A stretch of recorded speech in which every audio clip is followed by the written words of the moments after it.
ngalawihan Pak Harto kumaha emang SB mangan saukur nyaritakeun masa depan teh masa depan digawe jang pitayeun deui bae Habibi produksi anu jang pitayeun santri mah masa depan bagaimana kalau kita di dalam kubur nanti. Oh ulah dikira santri masa depan melejit dalam meninggalkan dunia. Weh nanti di mahsyar bagaimana kita nanti eta masa depan anu hakiki.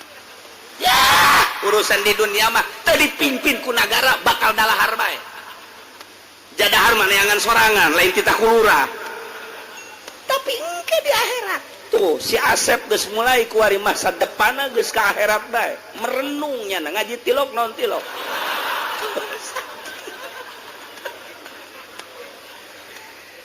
ye